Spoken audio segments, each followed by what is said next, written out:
नमस्कार, आप सभी का स्वागत है आपके अपने YouTube channel daily success GK पर। फ्रेंड्स, आज का हमारा टॉपिक है बजट 2024। फ्रेंड्स, जैसा कि आप सभी को मालूम है कि 1 फरवरी 2024 को भारत की वित्त मंत्री श्री निर्मला सीतारमण जी के द्वारा संसद में अंतरिम बजट 2024 पेश किया गया है। तो ये टॉपिक बहुत ही ज़्यादा ट्रेंडिंग और इम्पॉर्टेंट है अगर आप किसी भी एग्ज़ाम की तैयारी करते हैं तो। फ्रेंड्स, इस टॉपिक को हम फुल डिटेल में पढ़ेंगे और साथ ही में इस टॉपिक से जितने भी इम्पोर्टेंट क्वेश्चन आपके एग्ज़ाम के लिए बनते हैं उन सभी को कवर करेंगे। तो प्लीज़ वीडियो में एंड तक बने रहें और अगर आप हमारे चैनल पर नए हैं तो प्लीज़ चैनल को सब्सक्राइब करके बेल आइकन को ऑल पर क्लिक कर लें ताकि इसी तरह की वीडियो आपको आसानी से मिलती रहे। तो चलिए वीडियो को शुरू करते हैं फर्स्ट क्वेश्चन से। फ्रेंड्स, क्वेश्चन शुरू करने से पहले मैं आप सभी को बजट के बारे में थोड़ी सी ब्रीफ आइडिया दे देता हूँ। तो सबसे पहले क्या होता है बजट शब्द का मतलब? बजट शब्द का मतलब क्या होता है? तो बजट शब्द फ्रेंच भाषा के बाउगेट से आया है जिसका मतलब होता है चमड़े का थैला। संविधान के अनुच्छेद 112 के अनुसार आम बजट एक वित्त वर्ष में सरकार की आय व्यय का लेखा जोखा होता है और स्वतंत्र भारत का पहला बजट 1947 में पेश हुआ था। वित्त मंत्री निर्मला सीतारमण जी ने 1 फरवरी 2024 को सरकार का अंतरिम बजट 2024 पेश किया है। फ्रेंड्स, आइए अब हम जानते हैं कि क्या होता है अंतरिम बजट। आखिर अंतरिम बजट क्या होता है? तो अंतरिम बजट चुनावी वर्ष में नई सरकार को चुने जाने तक थोड़े समय के लिए सरकारी खर्चों और राजस्व ब्यौरा होता है, अर्थात यह पूर्ण बजट के आने तक के लिए एक अस्थायी प्रावधान होता है। अगला पॉइंट है कि वित्त मंत्री सीतारमण जी का कहना है कि सरकार 2047 तक भारत को विकसित भारत यानी विकसित राष्ट्र बनाने के लिए काम कर रही है। प्रधानमंत्री गरीब कल्याण योजना के तहत 80 करोड़ गरीब परिवारों को मुफ्त राशन पहुंचाया गया। इस योजना के तहत बीपीएल कार्ड वाले परिवारों को हर महीने प्रति व्यक्ति 4 किलोग्राम गेहूं और 1 किलोग्राम चावल मुफ्त दिया जाता है। वित्त मंत्री ने कहा, सरकार सर्वसमावेशी विकास के दृष्टिकोण के साथ काम कर रही है। अगला पॉइंट है कि सरकार 4 प्रमुख समूहों जैसे गरीबों, महिलाओं, युवाओं और किसानों पर ध्यान केंद्रित कर रही है और वित्त मंत्री का कहना है कि सरकार ने 10 वर्षों में 25 करोड़ लोगों को बहुआयामी गरीबी से ऊपर उठा दिया गया है। अगला पॉइंट है कि पीएम स्वनिधि ने 78 लाख स्ट्रीट वेंडरों को ऋण प्रदान किया है। उन्होंने कहा कि 2.3 लाख स्ट्रीट वेंडरों को तीसरी बार ऋण मिला है। पीएम जनधन के तहत 34 लाख करोड़ रुपए के प्रत्यक्ष लाभ हस्तांतरण से सरकार को 2.7 लाख करोड़ रुपए की बचत हुई है। अगला पॉइंट है कि कौशल भारत मिशन यानी स्किल इंडिया मिशन ने 1.4 करोड़ युवाओं को प्रशिक्षित किया और 54 लाख लोगों को कुशल बनाया। कौशल भारत मिशन के तहत 3000 नए आईटीआई की स्थापना की गई है। वित्त मंत्री सीतारमण जी का कहना है कि पीएम मुद्रा योजना ने 22.5 लाख करोड़ रुपए के 43 करोड़ ऋण जारी किए हैं। अगला पॉइंट है कि पीएम किसान सम्मान योजना के तहत प्रति वर्ष 11.8 करोड़ किसानों को सीधी वित्तीय सहायता प्रदान की गई है। अगला पॉइंट है कि बजट में वित्त मंत्री निर्मला सीतारमण ने कहा कि सरकार ने किसानों को सशक्त बनाने पर जोर दिया है। 4 करोड़ किसानों को पीएम फसल बीमा योजना का लाभ दिया गया है। पीएम किसान योजना से 11.8 करोड़ लोगों को आर्थिक मदद मिली है। अगला पॉइंट है कि पिछले वित्त वर्ष में 7 आईआईटी, 16 आईआईटी, 7 आईआईएमएस और 15 एम्स और 390 विश्वविद्यालय स्थापित किए गए हैं। अगला पॉइंट है कि उच्च शिक्षा में महिला नामांकन 10 वर्षों में 28% बढ़ गया है। अगला पॉइंट है कि वित्त मंत्री निर्मला सीतारमण जी का कहना है कि जनसांख्यिकी लोकतंत्र और विविधता की त्रिवेणी भारत के हर सपने को पूरा करेगी। प्रधानमंत्री आवास योजना कोरोना की चुनौतियों के बावजूद ग्रामीण क्षेत्र के 3 करोड़ घरों को बनाने का लक्ष्य सरकार ने प्राप्त कर लिया है। अगले 5 वर्षों में 2 करोड़ और घर बनाने का काम पूरा किया जाएगा। देश के 1 करोड़ घरों को सौर ऊर्जा के जरिए 300 यूनिट बिजली मुफ्त दी जाएगी।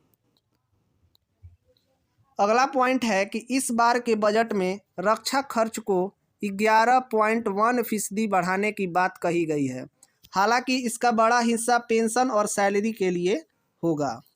सर्वाइकल कैंसर को रोकने के लिए सरकार टीकाकरण लेकर आई है। लड़कियों को इससे बचाने के लिए उन्हें मुफ्त टीका दिया जाएगा।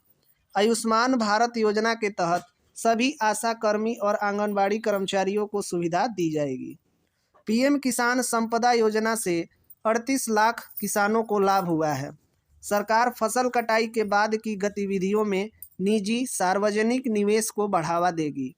सभी कृषि जलवायु क्षेत्रों में नानो डीएपी के अनुप्रयोग का विस्तार किया जाएगा। अगला पॉइंट है कि 2013-14 के बाद से समुद्री खाद्य निर्यात दोगुना होने की पृष्ठभूमि में 5 एकीकृत एक्वा पार्क स्थापित किया जाएगा।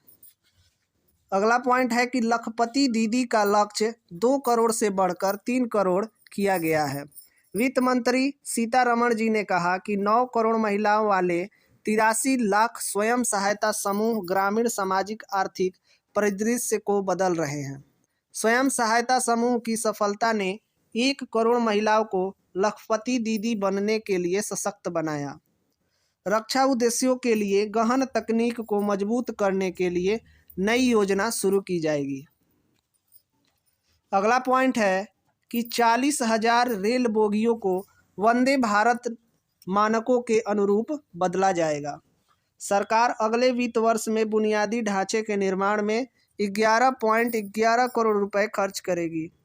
वित्त वर्ष 2025 में बुनियादी ढांचा व्यय सकल घरेलू उत्पाद का 3.4% होने का अनुमान है। 2030 तक 100 मिलियन टन की कोयला गैसीकरण और द्रवीकरण क्षमता स्थापित की जाएगी। ई बसों को अधिकाधिक अपनाने को प्रोत्साहित किया जाएगा। अगला पॉइंट है कि बायो मैन्युफैक्चरिंग बायो फाउंड्री की नई योजना शुरू की जाएगी। राज्य सरकारों द्वारा मील के पत्थर से जुड़े सुधारों के लिए 50 वर्षीय ब्याज मुफ्त ऋण के रूप में 75,000 करोड़ रुपए का प्रावधान किया गया है। अगला पॉइंट है कि लक्षद्वीप सहित द्वीपों पर बंदरगाह कनेक्टिविटी सुविधाओं के लिए परियोजनाएं शुरू की जाएंगी। अगला पॉइंट है कि वित्त वर्ष 2014 के लिए राजकोषीय घाटे का लक्ष्य संशोधित कर सकल घरेलू उत्पाद का 5.8% कर दिया गया है, जो पहले 5.9% था। फाइनल ईयर 2025 के लिए राजकोषीय घाटे का फाइनेंशियल ईयर 2025 के लिए राजकोषीय घाटे का लक्ष्य 5.1% आंका गया है। फाइनल ईयर 2024 का कुल व्यय संशोधित होकर 44.90 लाख करोड़ रुपए हो गया है। वित्त वर्ष 2024 में उधार के अलावा कुल प्राप्तियां 27.56 लाख करोड़ रुपए है। फाइनेंशियल ईयर 2025 में कुल उधारी का लक्ष्य 11.75 लाख करोड़ रुपए था। फाइनेंशियल ईयर 2024 कर प्राप्तियां 23.24 लाख करोड़ रुपए है। फाइनेंशियल ईयर 2026 तक राजकोषीय घाटे को 4.5% से कम करने का लक्ष्य रखा गया है। फाइनेंशियल ईयर 2025 सकल बाजार उधार 14.13 लाख करोड़ रुपए देखा गया। अगला पॉइंट है कि सीतारमण जी कहती हैं, पिछले 10 साल में हमारा करदाता आधार बढ़ा है। प्रत्यक्ष और अप्रत्यक्ष कर ढांचे में कोई बदलाव नहीं किया गया है। निर्मला सीतारमण ने अपने बजट भाषण के दौरान आयकर को लेकर किसी भी तरह की नई घोषणा नहीं की है। इनकम टैक्स स्लैब वहीं बना रहा। सरकार व्यक्तिगत करदाताओं के लिए वित्त वर्ष 2010 तक लंबित 25,000 रुपये तक की प्रत्यक्ष कर मांगों को वापस लेगी। चलिए फ्रेंड्स, अब हम बजट 2024 से इम्पोर्टेंट क्वेश्चंस को कर लेते हैं जो आपके सभी एग्जाम के लिए इम्पोर्टेंट है। तो पहला सवाल है कि अंतरिम बजट 2024 किसके द्वारा पेश किया गया है। सही जवाब होगा ऑप्शन ए, भारत की वित्त मंत्री निर्मला सीतारमण जी के द्वारा अंतरिम बजट 2024 संसद में पेश किया गया है। अगला सवाल है कि बजट शब्द का अर्थ क्या होता है। तो बजट शब्द का अर्थ होता है ऑप्शन ए, चमड़े का थैला। मैंने आपको पीछे भी बताया कि बजट शब्द का अर्थ चमड़े का थैला होता है। अगला सवाल है कि भारत में पहला बजट 28 फरवरी 1960 को किसने पेश किया था। सही जवाब होगा option A, east India company के जेम्स विल्सन ने। जेम्स विल्सन ने भारत में पहला बजट 18 फरवरी 1960 को पेश किया था और यह ईस्ट इंडिया कंपनी के थे। अगला सवाल है कि भारत में पहला बजट कब पेश किया गया था। सही जवाब होगा ऑप्शन सी, 18 फरवरी 1960 को। 18 फरवरी 1960 को भारत में पहला बजट पेश किया गया था। अगला सवाल है कि भारत में बजट प्रणाली की शुरुआत किस वायसराय के कार्यकाल के दौरान की गई थी। सही जवाब होगा option B, Lord Canning. Lord Canning जो कि भारत के उस समय वायसराय थे, इनके कार्यकाल में भारत में बजट प्रणाली शुरू की गई थी। अगला सवाल है कि संविधान में बजट शब्द की जगह क्या प्रयोग हुआ है। सही जवाब होगा ऑप्शन सी, उपयुक्त दोनों, यानी एनुअल फाइनेंशियल स्टेटमेंट और वार्षिक वित्तीय विवरण। इसका हिंदी हुआ वार्षिक वित्तीय विवरण। तो संविधान में बजट शब्द की जगह एनुअल फाइनेंशियल स्टेटमेंट, यानी इसको हिंदी में वार्षिक वित्तीय विवरण भी बोलते हैं, इसका उपयोग संविधान में किया गया है बजट शब्द की जगह। अगला सवाल है कि वार्षिक वित्तीय विवरण का प्रावधान भारतीय संविधान के किस अनुच्छेद में है। सही जवाब होगा ऑप्शन सी, अनुच्छेद 112 में। अनुच्छेद 112 में वार्षिक वित्तीय विवरण का प्रावधान दिया गया है। अगला सवाल है कि किस वर्ष सर विलियम एकवर्थ की अध्यक्षता में ईस्ट इंडिया रेलवे कमेटी की सिफारिशों पर सामान्य सरकारी वित्त से रेलवे वित्त को अलग कर दिया गया। सही जवाब होगा ऑप्शन ए, 1924 में। अगला सवाल है कि भारत का केंद्रीय बजट और रेलवे बजट किस वर्ष में विलय किया गया था।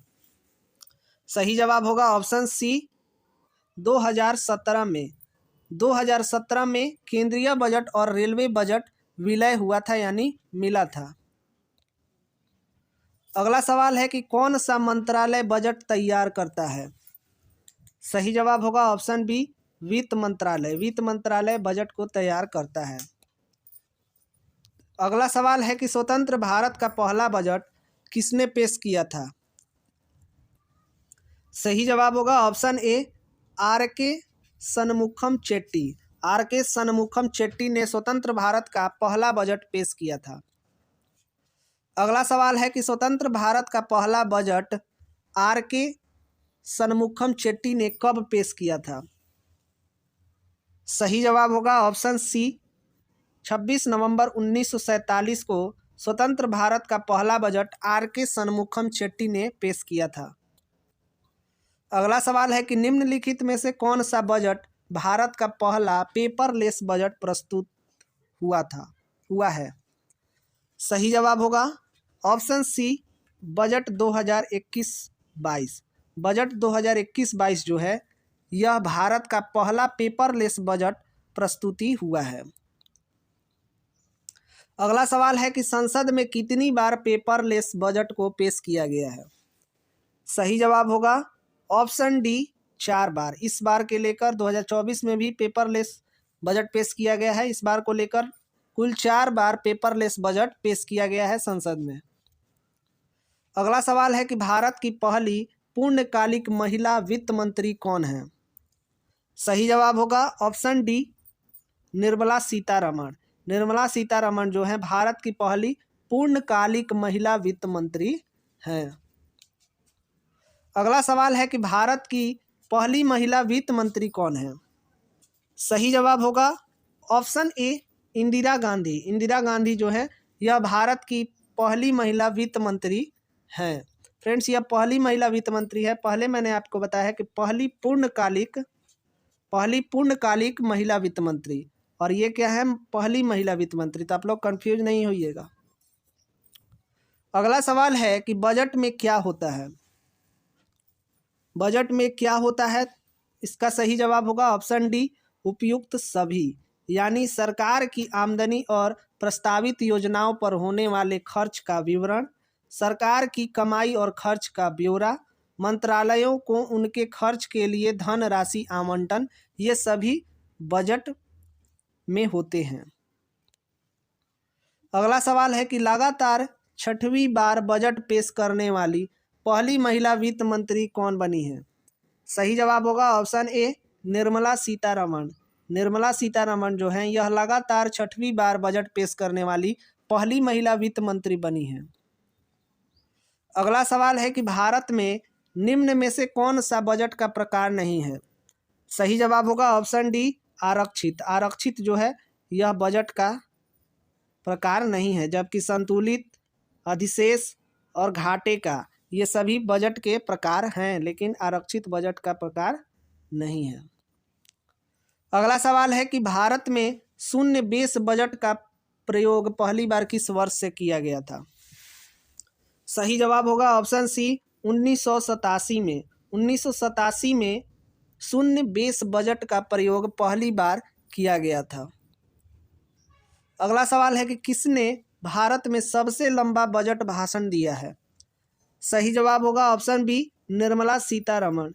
निर्मला सीतारमण जी ने भारत में सबसे लंबा बजट भाषण दिया है। अगला सवाल है कि भारत के कितने प्रधानमंत्री ने प्रधानमंत्री रहते हुए बजट पेश किया है? सही जवाब होगा ऑप्शन बी, 3।